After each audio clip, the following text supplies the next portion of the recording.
এদিকে তো আমি স্নান টান করে রেডি হয়ে গেছি, কিন্তু ও ঘরে আর যেতে পারছিলাম না, তার কারণ এতক্ষণ মুষলধারায় বৃষ্টি হচ্ছিল, তাই এই ঘরেই দাঁড়িয়েছিলাম। তো যাই হোক, একটু বৃষ্টিটা কমেছে, আমি কিন্তু এই ঘরে চলে এসেছি। আর আজকে যেহেতু শ্রাবণ মাসের দ্বিতীয় সোমবার, তো আজকেও কিন্তু আমি উপোস করে রয়েছি। তো সকাল সকাল ভেবেছিলাম পুজো দেবো, মানে বারবেলাটা এইবারও হয়ে গেল। তো 12টার পরেই আমার মানে শিবের মাথায় জল ঢালতে পেরেছি, তার আগে আর হলো না, কিচ্ছু করার নেই, দুঃখের বিষয়। আর একটা কি বলতো, শিউলি ফুল একটাই ফুটেছিল, তো সেটাই শিবের মাথায় দিয়ে দিলাম।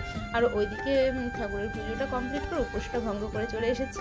আটাটা আগেই মেখে রেখেছিলাম। তো দেখো, প্রথম রুটিটা করে কিন্তু আমি সিম্বাকে দই দিয়ে রুটি দিয়ে দিয়েছি। তো সিম্বা কিন্তু এক নিমেষেই ফিনিশ করে দিয়েছে। তো তারপরে ওকে জলটা খাইয়ে আমি কিন্তু আবারও রুটি করতে বসে পড়েছি। আর তাড়াহুড়ো করে কিছুই করিনি, চা আর রুটি সত্যি সত্যি, আর সেটাই মাকে আগে দিলাম। তারপরে কিন্তু আমিও চা রুটিটা খেয়ে মাম্মামকে আনতে চলে গেছিলাম।